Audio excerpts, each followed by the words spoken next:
Good afternoon, everybody. It's StormRiderProject to bring another gaming news roundup.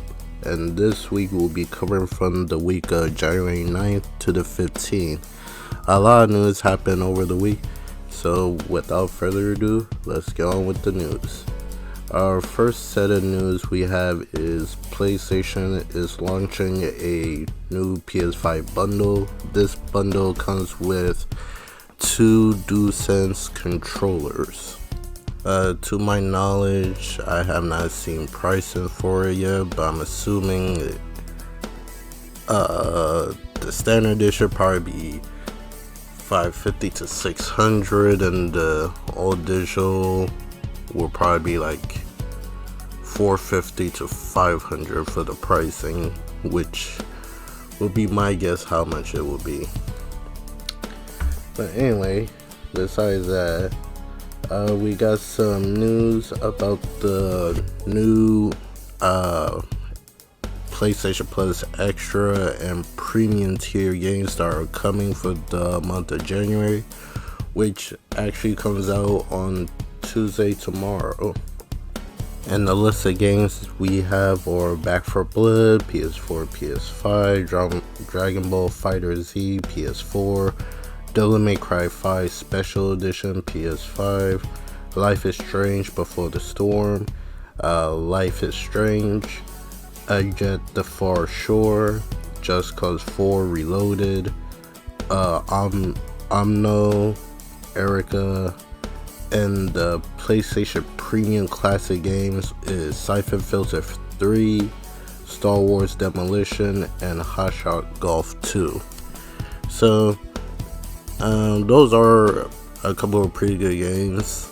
I'm definitely going to try out Devil May Cry 5 because I never got a chance to play it. And people said the Life is Strange series is good also. So I might check it out.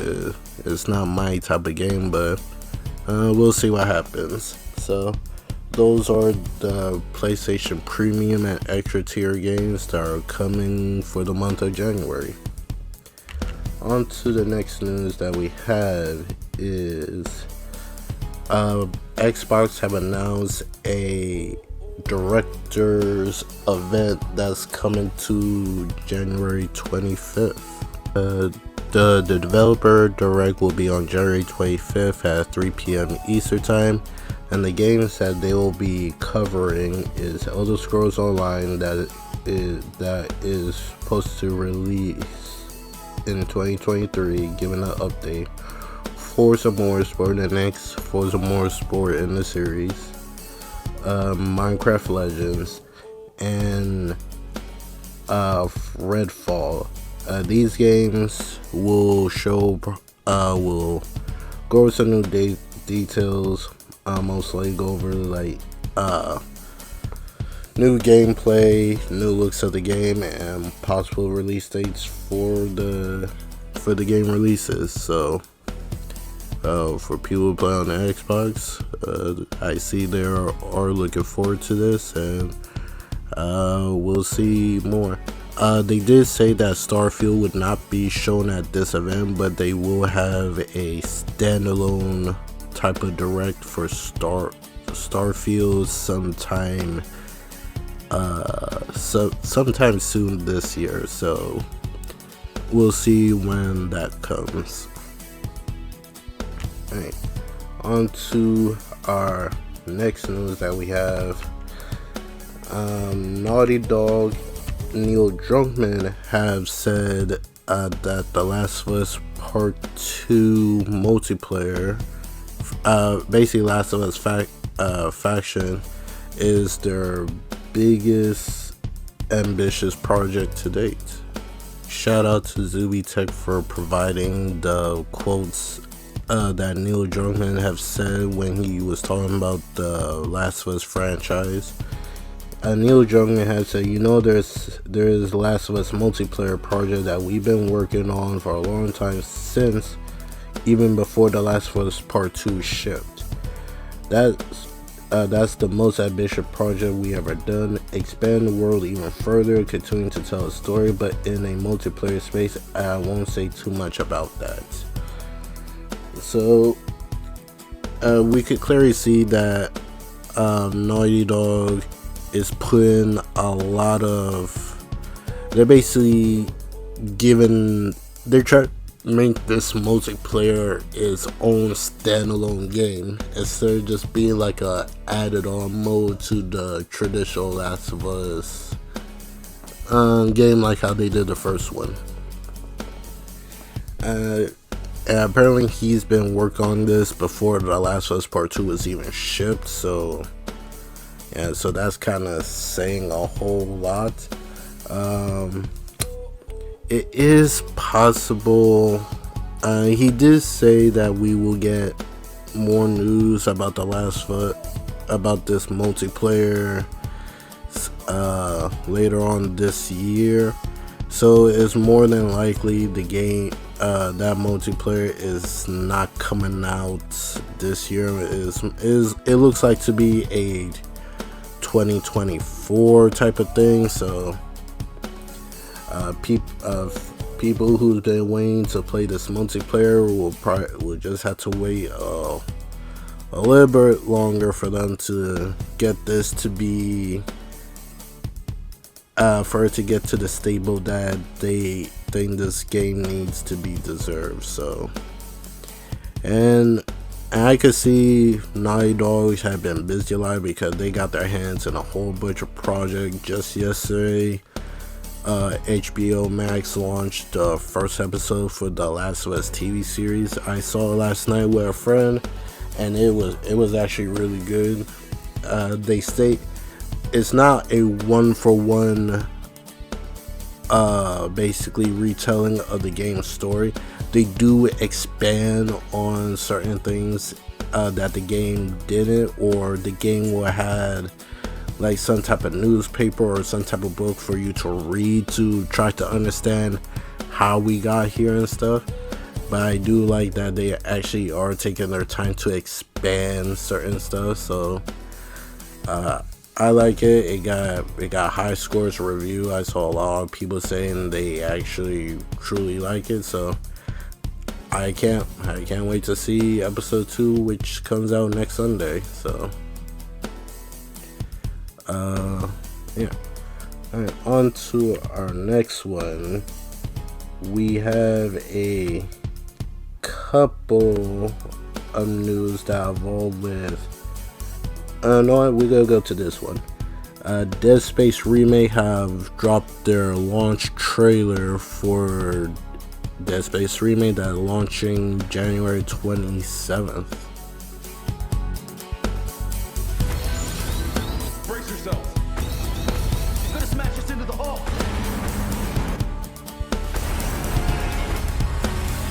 I think it's me. It's all falling apart here. Hey, Isaac. Coming? Where is everybody?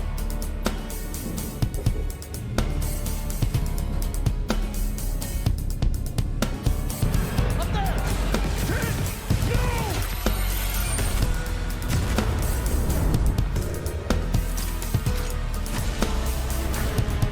This transformation, it's remarkable.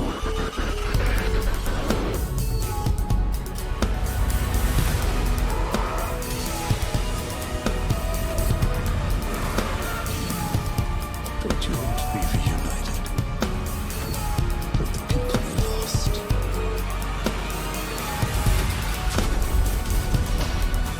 Our homecoming will be truly divine.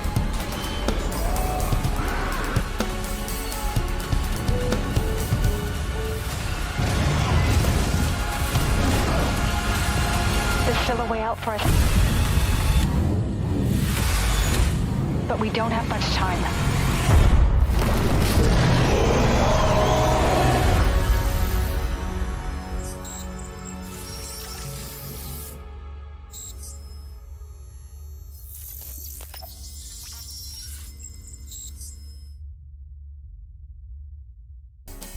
And I'll be the first to say I never been a fan of horror games, but I do give credit to how they look. They do look really cool. They do look really good. They do give out the atmosphere like of fear, and Dead Space Remake look like it will deliver what its original version have done for the gaming community. And I did saw that it was said if you actually pre-order Dead Space Remake before January 27th, apparently you do get a free copy of Dead Space 2. So don't know how true it is that, but that does sound like a pretty cool deal if you ask me. Yeah. And for the next news, we also have another trailer. This one comes from the game Smite, which you're obviously seeing on screen. This trailer is showing on. They announced a new god that's coming to Smite, and it turns out it is the fire giant Surtur from Norse mythology. Without further ado, here's the trailer right here.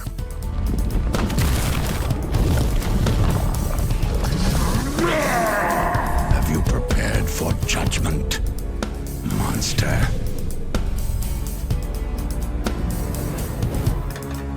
Unworthy.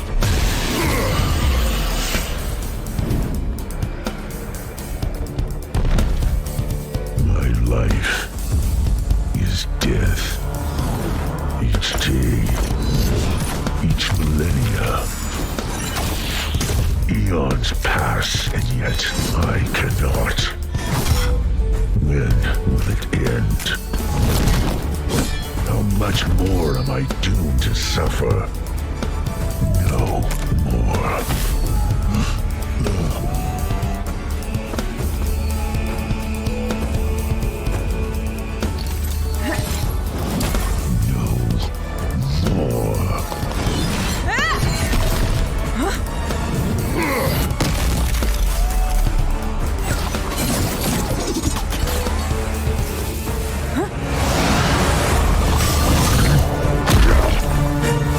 Are you prepared for judgment, monster? I just want this to end. You are still unworthy. No more!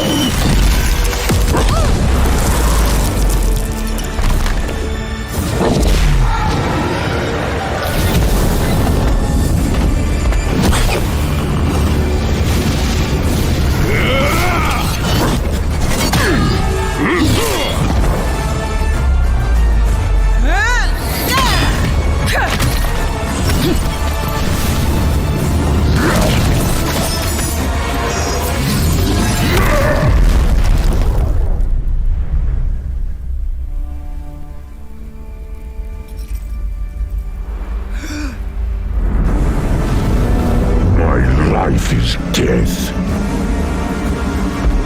But this is not where I fall. This is where monsters rise.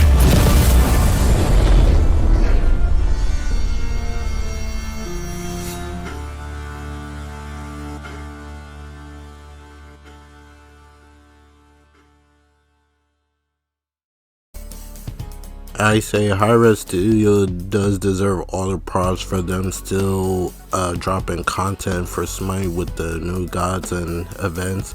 As you saw, is the 10-year anniversary is this seasonal event is the basically season of the monster, and Surtur is set to release sometime in January. If I had to guess, it would probably be somewhere close by the end of January. So I'm hoping he is warrior based, because when it comes to Smite, I either play as a hunter, warrior, or assassin. Those were the three roles I mostly play in Smite. So I going off in the trailer, he does look pretty cool to play with. So yeah, I'm hoping he is one of those.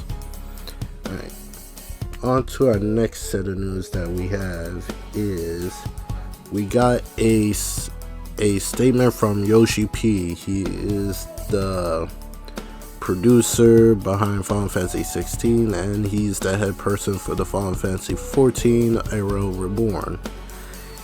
He was asked a question about rumors of a PC version for Final Fantasy 16, and this is what he had to say.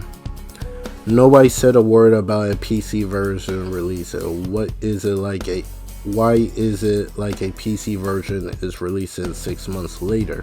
Don't worry about that. Buy a PS5. Laughs. Sorry I went overboard. We did our best, so please look forward to it. Of course, some people will look at that thinking that he's basically saying he's laughing about people wanting a PC version. Just get the PS5 version.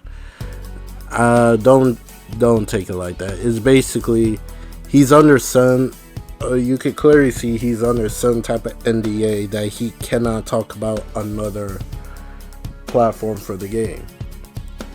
And a while back, PlayStation did show off a trailer for games that is showing for 2023. That's something that PlayStation normally do. And at the bottom of it, you see a text that's saying Final Fantasy 16 is exclusive to the PlayStation for 6 months.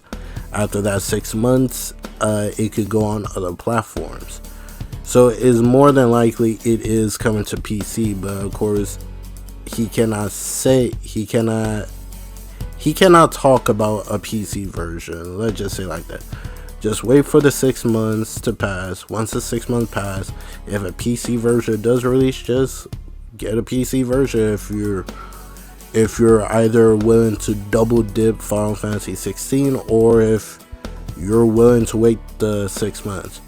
Me, I don't have a PC, and I don't have a PC, and I'm not a PC gamer, so I'll be playing on the PS5.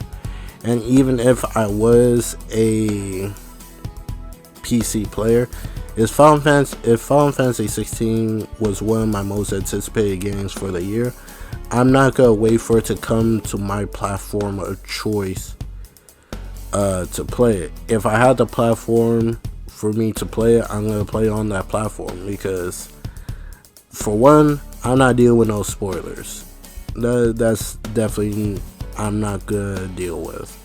Like, people talking about it and this, that, and third. Because let's be honest, once Final Fantasy 16 come out, the screenshots, everything, especially from my Facebook, especially from a Facebook group that I'm in that we talk about Final Fantasy 16 and stuff, the screenshots are gonna be crazy when the game comes out. So I'm gonna save myself the headache of denying myself of playing the game just because it's not on my platform of choice. Some people are willing to do that. That's all fine and dandy, but that's just not me. Before I start rambling, we got some other news. This comes from Marvel Games has opened up about possibility of some M-rated superhero games, and this probably is going off of how many R-rated Marvel games that we have. The only one to me that comes to mind is X-Men Origins of Wolverine, the game. That's the only one I could possibly think of that had a M-rated. Other than that, not a whole lot of games come to mind.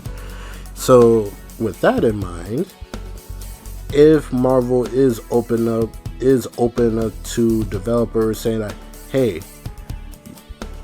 we are willing to let you make a M-rated Marvel game, so what hero you would like to make a M-rated for? As we know right now, Insomniac is working on Marvel Spider-Man PS2, which they have said which will be a darker tone compared to the first game. Like they described it was like the tone will be like Star Wars The Empire Strikes Back, I believe. That was the comparison they try to do, which does sound interesting. And they also doing X-Men. They are working on a Wolverine game. They said they haven't give like what kind of rating to go for that game, but just going off by the talk and the description and what job openings they're looking for that game, it's kind of does lean towards a M-rated game. Me personally, I'm hoping M-rated game, because I think if you're making a game for Wolverine, without a doubt it has to be M-rated. And I think Deadpool was also M-rated. I almost forgot about that game. So we have Origins of Wolverine and Deadpool as M-rated. I'm hoping the Wolverine game that Insomniac is making will be M-rated, because like I said, you're making a game for Wolverine. You cannot have it rated T for teen.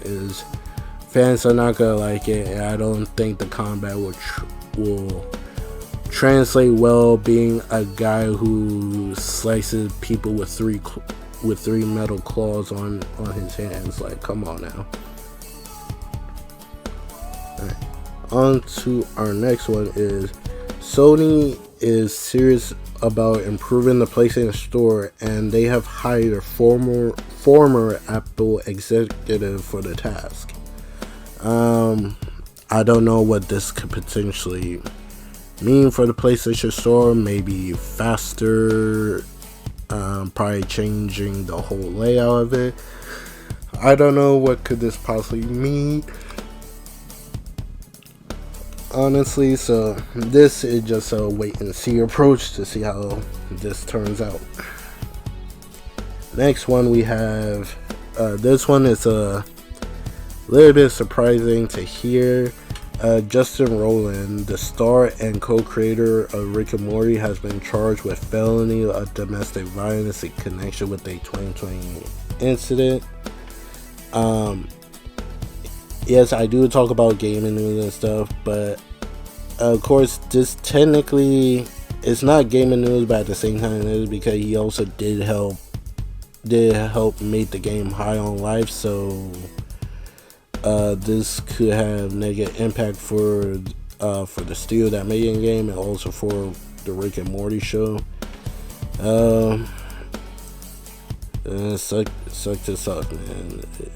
It is what it is. Like, we'll see what we'll probably see what come out of this at some point in time. Probably not. And the next set of news that we have, it comes from the CEO of Finji. They are the creator of Tunic, and the CEO says subscription service are awesome and terrifying. The quote, he says, in general, subscription buyouts don't pay for that many years of a team development unless your team is very small. This is most likely talking about, he talked to subscriptions in general, but I think he just speaking from his experience of playing his game on Game Pass, since Tunic was originally on Game Pass before it came to other platforms, I believe. And I could see what he's talking about, unless you're like a small developer making like a indie type of game, like a small scale game and stuff. The money you're putting into making that kind of small game is not as much as a big AAA game like God of War or Halo or Legend of Zelda, stuff like that. Like, and this where is different when it comes to Microsoft. since Microsoft first party games are being made in house and stuff, they could flip the bill and put their game day one on their subscription service because they get all the revenue in general. But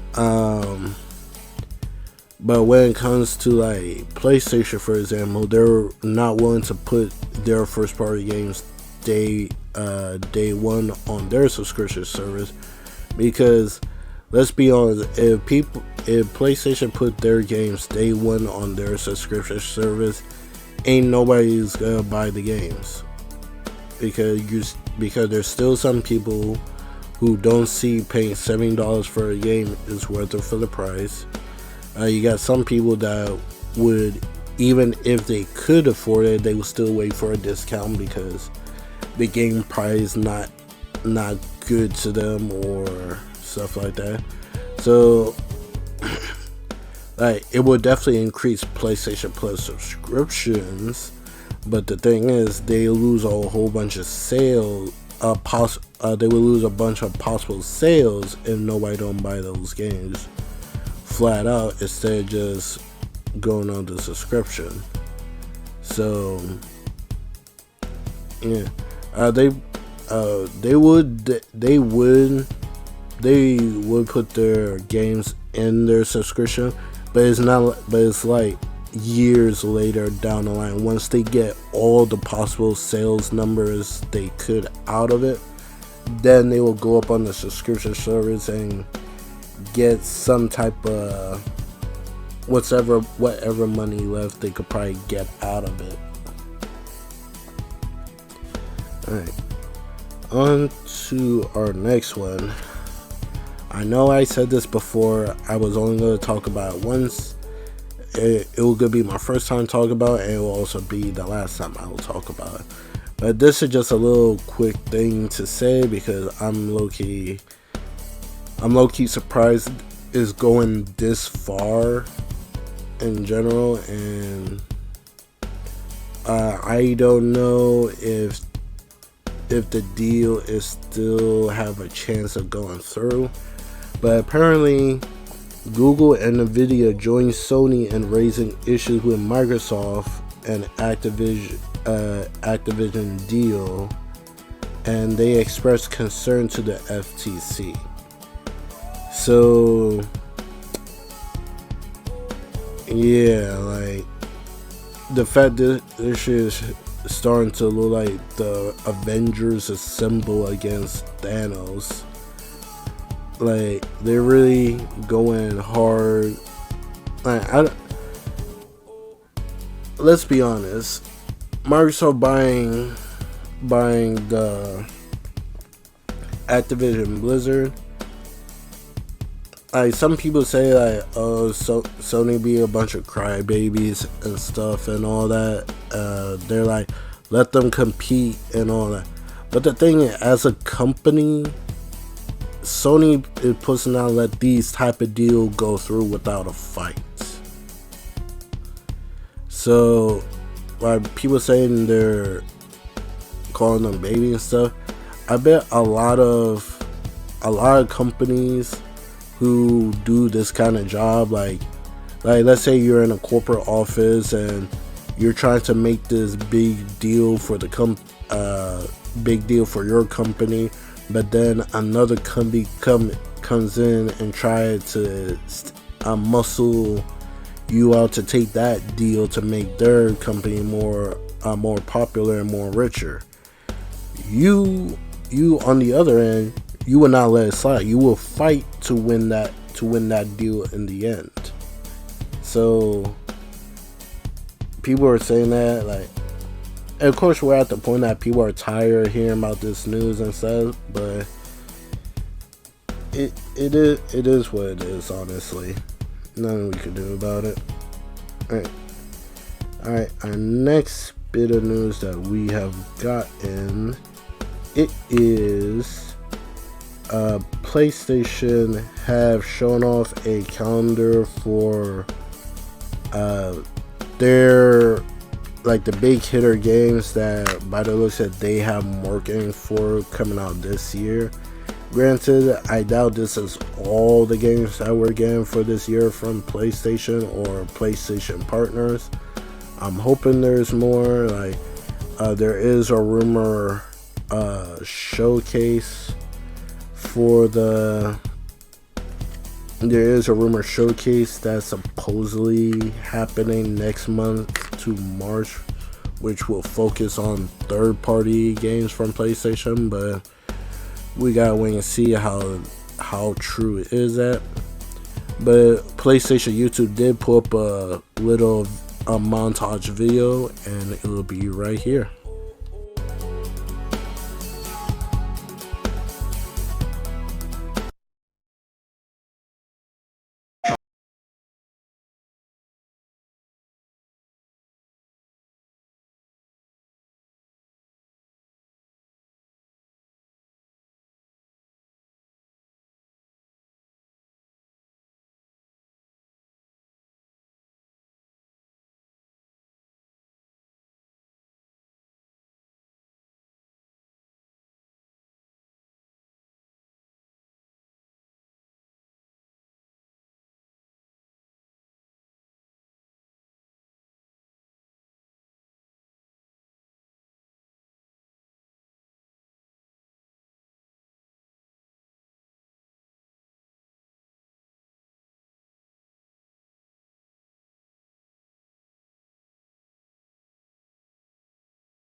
Yeah, so we have a lot of good games on the horizon for this year, and hopefully a lot more will come. Alright, the next news that I have, it is, this one was a little bit late, but Wukong, Black Myth Wukong have been confirmed to release summer 2024, and the developers have put up a trailer. Without further ado, let's take a look.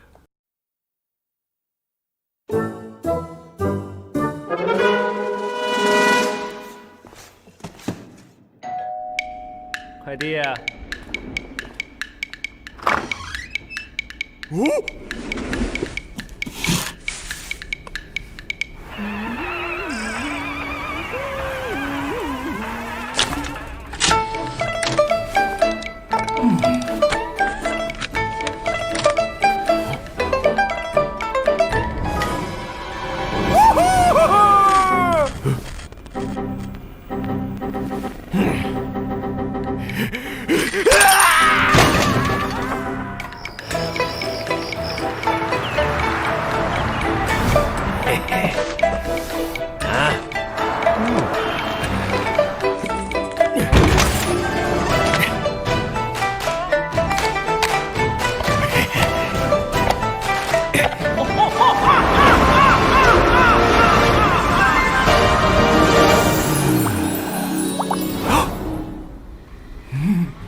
要吃的，火星地图塔。哎，地方不错。再喝一口。都晚了你还乱跑什么？是要去打他呀？没跑。哎，他又追上来了！快！哎呦，完了，我的手卡了！别急。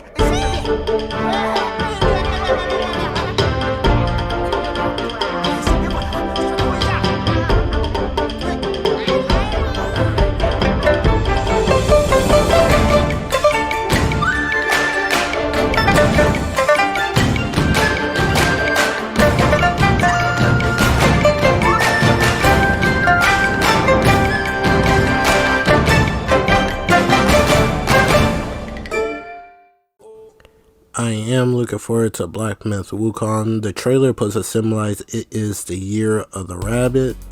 So now that we got a release window for Black Myth Wukong, 2024 is setting up to be another good year for games.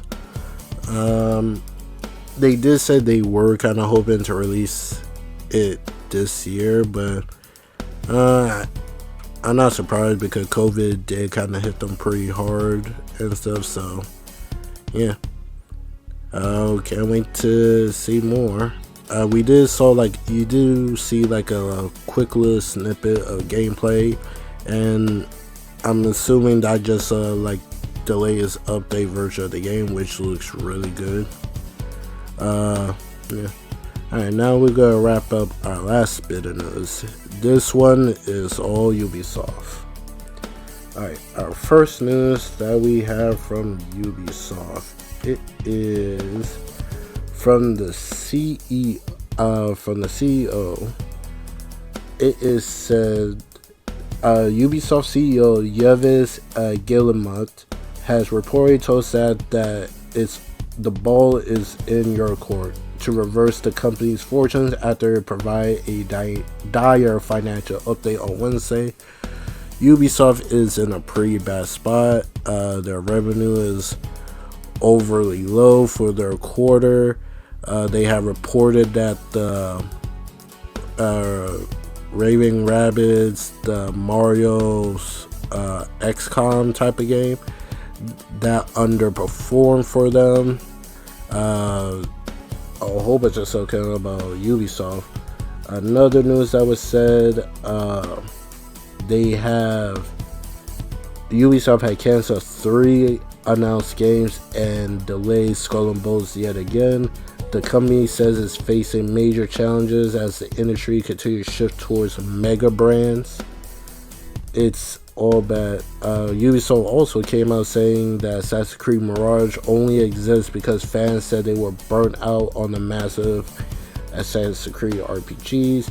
That's a no-brainer, in my opinion. But I do have a statement from the developers of Skull and Bones, and this is what I had to say when the news came out about Skull and Bones being delayed again for the 6th time. It has said, today we'd like to share an update regarding our release date as we made the decision to delay Skull and Bones a little more. Our determination and focus remain the same, offer the best in-game experience possible to our players from day one. This extra time will help us in providing further polish and balancing to our game experience, following your feedback from previous tests.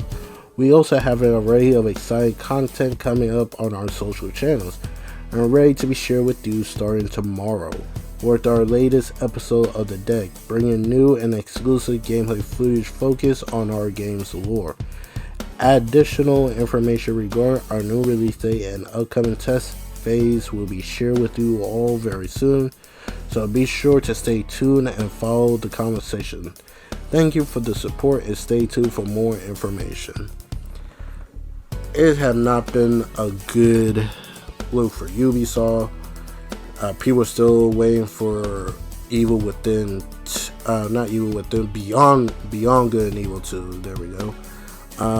I'm curious what was these 3 unannounced projects that they canceled, and people say they do need new leadership. I tend to agree because the fact the CEO said the fact that CEO said, yeah, it's up to you guys of the studio to turn this around. It just all bad, because I think the last game that Ubisoft put out was that Rabbids game, but we're talking about like a game from their in-house. I think it was either content for Assassin's Creed Valhalla or Watch Dogs Legion. It was one of those two, but their last game was Raiding Rabbids. Well, I don't believe, if Ubisoft was at some point get to the point that they were willing to sell their company and stuff, me honestly, me looking at it as a business, I would not want to buy them, because I would look at it like, you guys are shells of your former glory. Like, I think me buying you guys being part of my company, it would do me more harm than good, because if you guys by yourselves can't get your act together, how can you get your act together in my company? Time will tell what happened to Ubisoft. I hope you enjoyed the video. This was the Storm Gaming News Roundup from January 9th to the 15th. I hope you guys enjoy. I catch you in the next roundup. Take care and have a good afternoon. Peace out.